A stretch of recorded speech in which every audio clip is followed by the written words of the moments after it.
E se a razão pela qual você ainda não conseguiu o que quer fosse justamente porque pensa demais? E se Maquiavel estivesse certo ao dizer que o mundo recompensa a ilusão e pune a verdade? Quantas vezes já te silenciaram por enxergar demais, sentir demais, saber demais? Por que os tolos chegam ao topo, enquanto os conscientes afundam no anonimato? Este canal não é para qualquer um.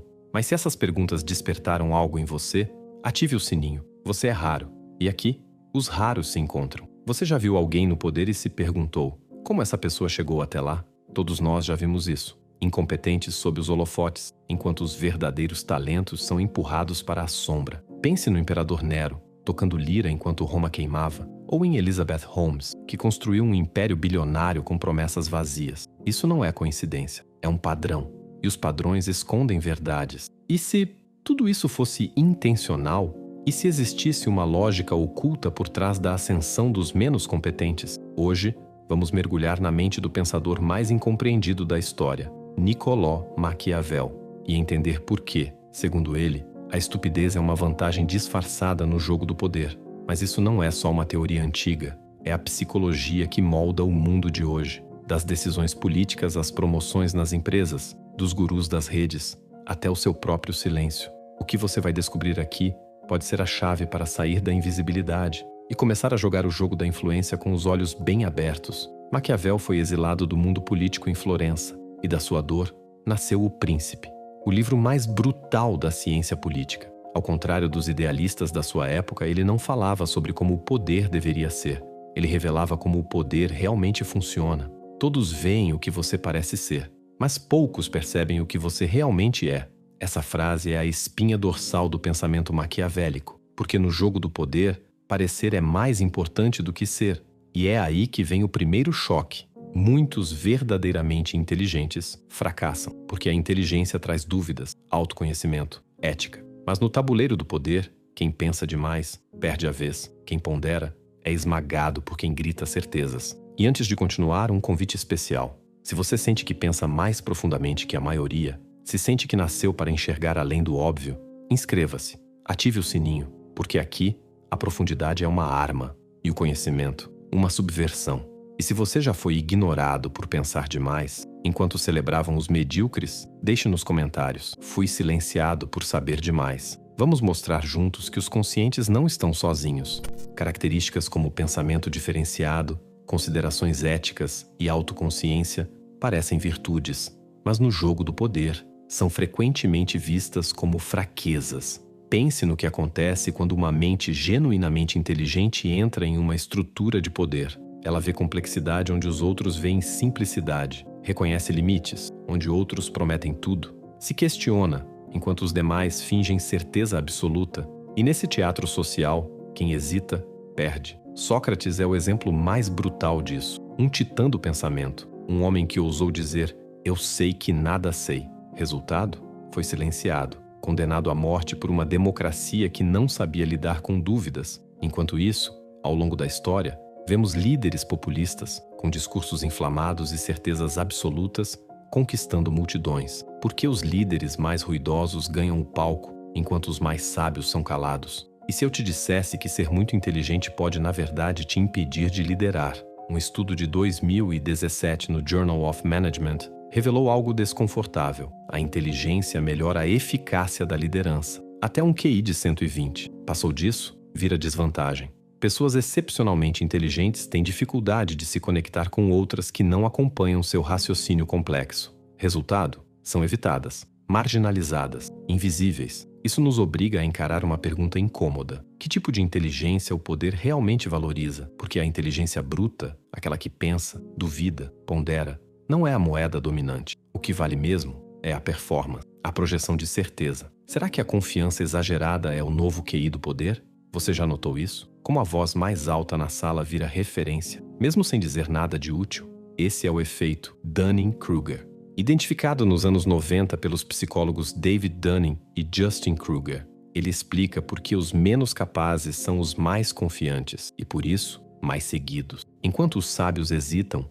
os tolos avançam com coragem cega. Shakespeare já dizia: o tolo pensa que é sábio, mas o sábio sabe que é um tolo. Machiavelli, claro, não perdeu isso de vista. Ele sabia que o poder nunca foi uma recompensa pela sabedoria.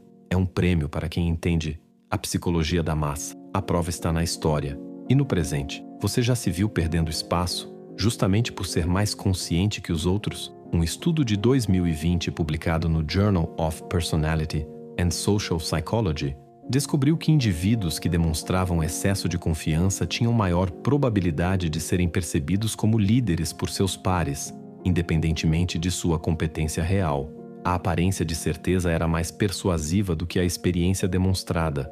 Considere figuras como George Armstrong Custer, cuja confiança suprema levou a decisões militares catastróficas, mas lhe rendeu promoções rápidas e seguidores devotados. Ou olhe para as indústrias de tecnologia, onde fundadores que falam em termos absolutamente visionários frequentemente garantem financiamento massivo, superando empreendedores experientes e mais comedidos. Adam Neumann, fundador do WeWork, exemplificou isso. Apesar de um modelo de negócios instável, sua confiança inabalável o ajudou a atrair bilhões em investimentos e criar uma legião de seguidores quase religiosos. Esse padrão se repete globalmente. Masayoshi Son, do SoftBank, perdeu 70 bilhões de dólares em investimentos fracassados, mas manteve a confiança dos investidores por pura força de personalidade.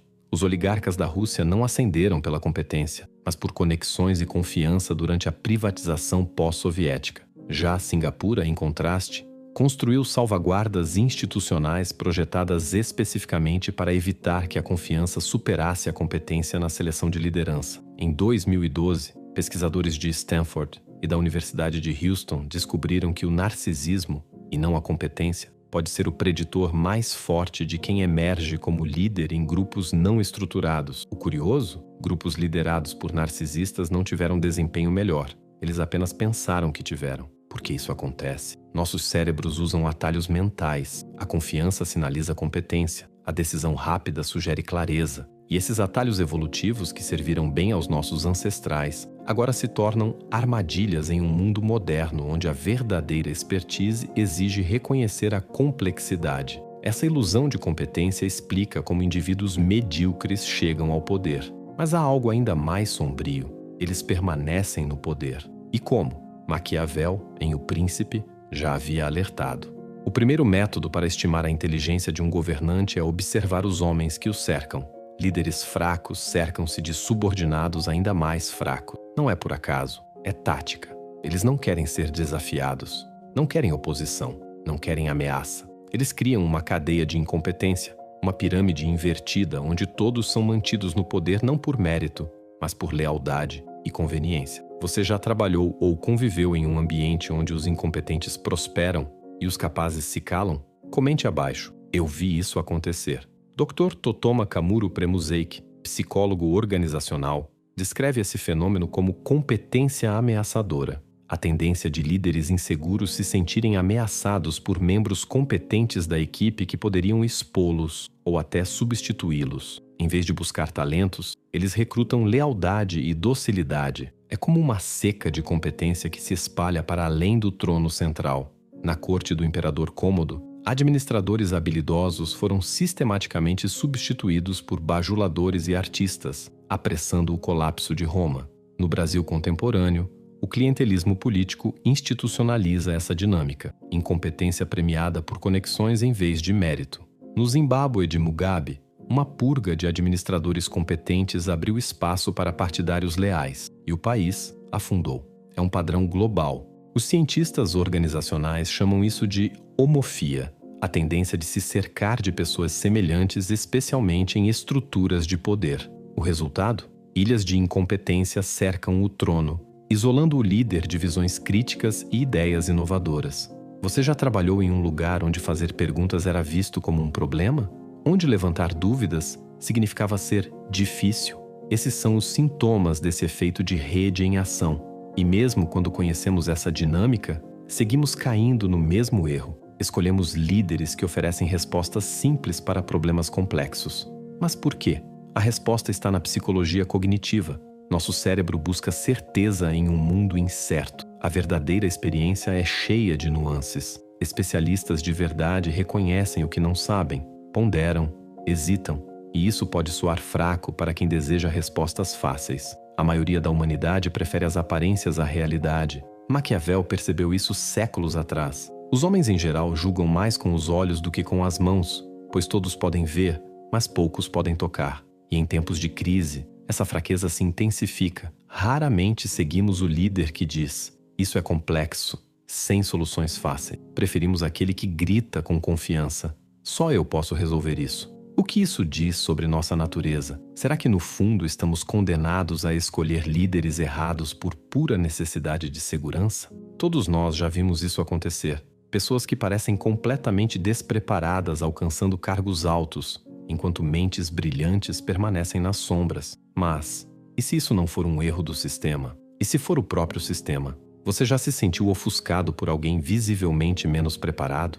Já teve a sensação de que seu mérito não vale nada em jogos de influência? Já perdeu oportunidades porque pensou demais, enquanto o outro apenas falou mais alto? Se essas perguntas te incomodaram, é porque a verdade está te cutucando, e agora ela vai te atravessar. Características como pensamento diferenciado, considerações éticas e autoconsciência parecem virtudes, certo? Mas coloque essas virtudes em uma arena de poder e veja como se tornam fardos. O pensador genuinamente inteligente vê complexidade onde os outros veem soluções simples. Reconhece limites onde os outros oferecem promessas absolutas. Ele duvida, onde os outros se impõem com certezas cegas. Sócrates, por exemplo, questionava tudo e terminou condenado pela própria democracia que queria iluminar. Enquanto isso, líderes populistas ao longo da história escalaram até o trono oferecendo respostas fáceis a corações desesperados por certezas. A famosa frase, "só sei que nada sei", o transformou num ícone da filosofia, mas num fracasso político. É aqui que entra um dado chocante. Um estudo de 2017 no Journal of Management mostrou que a inteligência só favorece a liderança até um QI de 120. Acima disso, ela se torna um obstáculo. Pessoas muito inteligentes têm dificuldade de comunicar suas ideias a quem pensa de forma linear. E sabe o que acontece? Perdem espaço. A voz mais alta, não a mais sábia, ganha o palco. Você já se sentiu inteligente demais para ser compreendido? David Dunning e Justin Kruger identificaram isso nos anos 90, o viés cognitivo onde incompetentes superestimam suas capacidades e os verdadeiros gênios as subestimam. Shakespeare já dizia: "O tolo pensa que é sábio, mas o sábio sabe que é um tolo." E Maquiavel teria aplaudido essa frase. Um estudo de 2020 no Journal of Personality and Social Psychology comprovou: indivíduos com excesso de confiança são vistos como líderes, mesmo sem competência real. Lembre-se disso, aparência de certeza maior que experiência real. George Armstrong Custer, Adam Neumann, Masayoshi Son, todos exemplos de confiança elevada pavimentando o caminho do poder. E então Maquiavel revela mais um veneno invisível. Líderes fracos se cercam de subordinados ainda mais fracos. Para quê? Para manter a ilusão de superioridade. Cria um ecossistema onde a mediocridade é norma. Já trabalhou num lugar onde parecer bom era mais importante do que ser bom? Essa estratégia tem nome: homofilia organizacional. É o princípio de que os incompetentes atraem os semelhantes e repelem os competentes. E mesmo com toda essa consciência, por que ainda seguimos os líderes errados? Porque a mente humana prefere o simples, o certo, o absoluto. Durante crises, preferimos o Messias que grita: "Eu resolvo tudo", do que o pensador que diz: "Será difícil, mas possível." E isso é biológico, é psicológico. Um experimento de Yale em 2017 revelou: até os mais inteligentes usam a razão para defender o que já acreditam, não para buscar a verdade. Nosso cérebro quer fechamento cognitivo, precisa de respostas, odeia o vazio. Você já acreditou em algo só porque era mais confortável do que verdadeiro? E aqui é onde Maquiavel se torna perigoso. Ele afirma que a moral pode ser uma fraqueza no jogo do poder. O príncipe deve aprender a não ser bom, porque quem carrega dilemas éticos carrega limites, e quem não os tem avança, sem peso, sem freios. Essa é a sombra por trás do trono. Isso pode realmente impedir sua capacidade de competir pelo poder contra aqueles que não são sobrecarregados por tais considerações. Em qualquer ambiente competitivo, a pessoa disposta a cruzar linhas éticas tem acesso a estratégias que concorrentes moralmente limitados não têm. Eles podem fazer promessas vazias que jamais pretendem cumprir. podem minar rivais com mentiras sutis, podem explorar medos e preconceitos que os outros sequer ousam mencionar. Considere os destinos contrastantes de Cícero e Júlio César. Cícero, brilhante e ético, acreditava na força da palavra e da justiça, mas foi derrotado por César, que cruzou o Rubicão, literal e simbolicamente, rompendo com todas as normas políticas para se tornar senhor de Roma. A história se repete. Em tempos modernos, candidatos íntegros muitas vezes enfrentam adversários dispostos a qualquer coisa: mentiras, manipulação, assassinato de reputação. E o mais alarmante, essas táticas funcionam. Pesquisadores da Universidade da Colômbia Britânica descobriram que traços psicopáticos, como ausência de empatia, estão positivamente associados ao avanço profissional quando combinados com carisma social. O padrão é global. Da empresária implacável Shen Lu, na China, a corporações escandinavas, onde até mesmo culturas colaborativas são corroídas por líderes manipuladores que avançam mais rápido do que colegas éticos. Isso gera o que os teóricos dos jogos chamam de corrida ao fundo do poço. Quando os desonestos prosperam, os honestos enfrentam um dilema: aderir ao jogo sujo ou ser engolidos por ele. Com o tempo, as exceções viram regra, a corrupção vira cultura, e a ética se torna desvantagem competitiva. Mas nem todos os ambientes permitem essa degeneração, e é aqui que Maquiavel nos mostra uma saída. Ele entendeu que o ambiente molda o tipo de líder que prospera. Se o terreno favorece a manipulação, o manipulador floresce. Se valoriza a competência, o competente emerge. O segredo está na estrutura. Ambientes com feedback imediato, como cirurgia ou engenharia, expõem a incompetência com rapidez brutal. Um erro e vidas se perdem. Pontes desabam.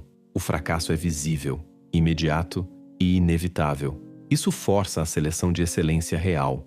Mas quando o feedback é tardio, ambíguo ou manipulável, como na política, nos mercados financeiros ou em burocracias estatais, a mediocridade pode prosperar por décadas. A ausência de responsabilidade direta permite que a incompetência vista capas de liderança e se sente nos tronos do mundo. Por isso, a pergunta é: o ambiente que você frequenta recompensa verdadeiramente a competência ou está viciado na aparência de poder? E se for o segundo caso, você está pronto para se destacar mesmo assim? Ou vai se moldar ao jogo, sabendo que está traindo a si mesmo? Porque Maquiavel jamais sugeriu que devêssemos nos corromper. Ele apenas descreveu o campo de batalha. Cabe a você escolher como lutar, mas em ambientes onde o feedback é atrasado, indireto ou facilmente manipulado, a incompetência pode florescer indefinidamente. Pense em sistemas políticos onde resultados ruins são atribuídos a governos anteriores ou a fatores externos. Pense em hierarquias corporativas onde contabilidade criativa mascara ineficiências, ou na mídia onde o entretenimento vale mais do que a precisão. Esses são os verdadeiros viveiros da incompetência, contextos onde a aparência vence a substância. Segundo ponto, design institucional e distribuição de poder. Quando o sistema concentra decisões em poucas mãos, sem freios e contrapesos, o terreno está pronto para que decisões ruins sejam perpetuadas. O colapso da União Soviética foi acelerado por essa centralização. Já o modelo alemão de governança corporativa, com um conselho de supervisão separado da gestão, é um exemplo de estrutura desenhada para filtrar a incompetência. Terceiro, assimetria e complexidade da informação. Quando o sucesso pode ser mensurado de forma clara, a competência prevalece. Mas quando tudo depende de metas ambíguas ou de julgamentos subjetivos, o carisma pode enganar. Como dizia Maquiavel, os homens julgam mais com os olhos do que com as mãos, porque todos podem ver, mas poucos compreendem. Quarto, estruturas de incentivo econômico. Ambientes que premiam resultados de curto prazo, em vez de visão de longo alcance, premiam também a superficialidade. A crise financeira de 2008 mostrou isso com clareza brutal. Lucros imediatos foram priorizados sobre riscos futuros. A aparência foi celebrada, a substância ignorada. Agora que eu te pergunto, quais dessas estruturas estão presentes na sua vida? Em quais ambientes você foi subestimado por ser autêntico, enquanto a mediocridade era promovida por parecer confiável?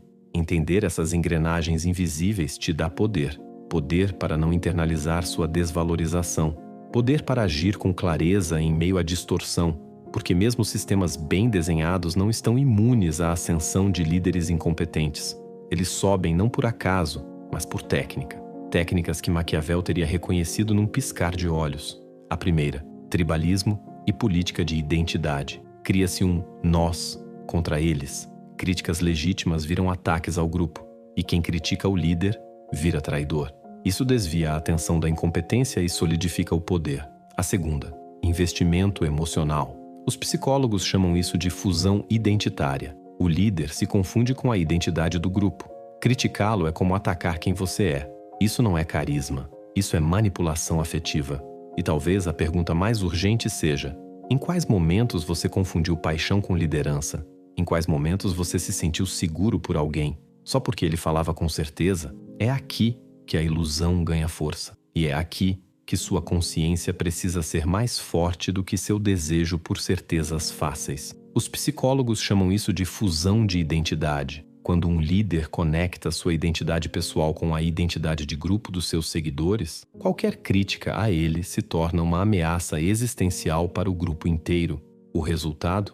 Lealdade cega. Essa tática, usada por líderes de culto como Jim Jones, também aparece em figuras autoritárias ao longo da história. Na Malásia, Najib Razak manteve o poder apesar de escândalos de corrupção ao explorar divisões étnicas. No Brasil, a polarização sob Bolsonaro demonstrou como identidades tribais podem substituir completamente a realidade factual. Mas isso é apenas o começo. Esses líderes também exploram a carga cognitiva, bombardeiam o público com escândalos, caos e polêmicas constantes. Enquanto estamos ocupados reagindo ao próximo ultraje, nos falta energia para refletir, analisar ou resistir. É distração sistematizada, é confusão estratégica. E ainda há mais. Eles dominam o que George Orwell chamou de duplo pensamento, a habilidade de manter duas ideias contraditórias ao mesmo tempo e, ainda assim, acreditar nas duas. Hoje, líderes mudam de opinião, reescrevem narrativas e manipulam o passado até que verdade e mentira se tornem indistinguíveis. A verdade vira uma questão de opinião. A responsabilidade desaparece. Maquiavel não via isso com desprezo, mas como um diagnóstico. A multidão vulgar é sempre levada pelas aparências. Ele sabia que a arquitetura mental humana, evoluída para lidar com um mundo simples, é altamente vulnerável a manipulações em uma era de complexidade. E o golpe final?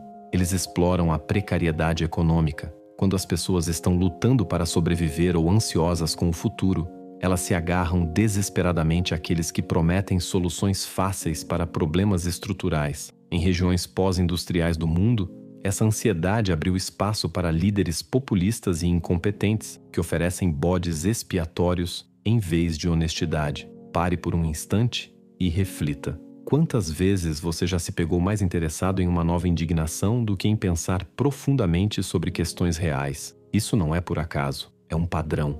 Não em confiança, a humildade intelectual funciona como um sistema imunológico cognitivo. Ela nos protege da manipulação e da falsa certeza, assim como o sistema imunológico físico nos protege de infecções. Segundo, precisamos desenvolver a alfabetização midiática, a habilidade de discernir a profundidade do espetáculo. Isso significa escolher deliberadamente as fontes de informação, questionar a apresentação e filtrar pela qualidade, não pela quantidade. Como disse Warren Buffett, pessoas realmente bem-sucedidas dizem não a quase tudo. Aplique isso às informações. Pensadores sábios rejeitam o ruído, focam na clareza, no insight. Terceiro, devemos abraçar a reflexão filosófica, afastar-se da tempestade diária para examinar princípios mais profundos. Os estoicos recomendavam isso contra a reatividade emocional, como diria Bacon. O homem sábio cria mais oportunidades do que encontra. A reflexão nos transforma em arquitetos do nosso mundo interno, não meros consumidores dele.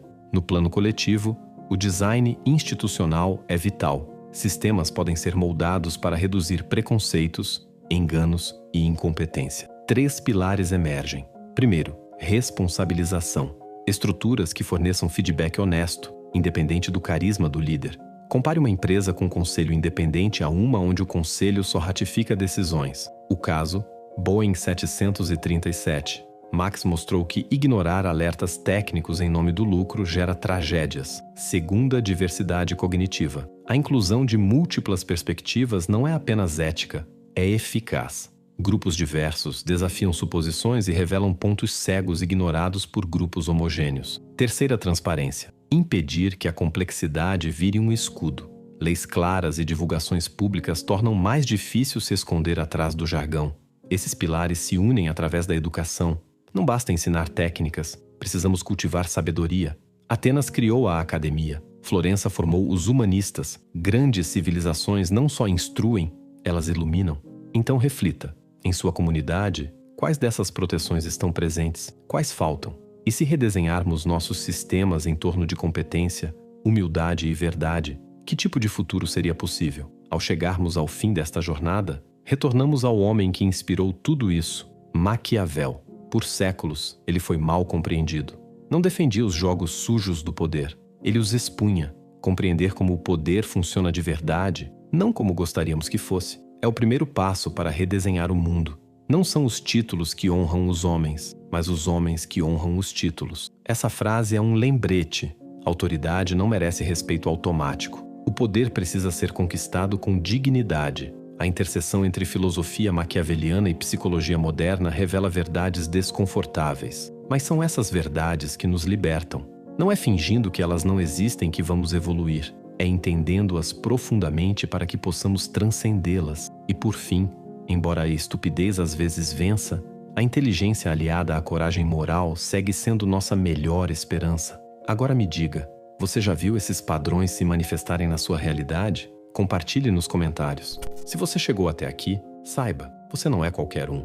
Em um mundo que recompensa a pressa e a superficialidade, permanecer até o fim de uma reflexão profunda é um ato de resistência. Você é um dos poucos que pensam e sentem além da média. E por isso, minha gratidão é ainda maior.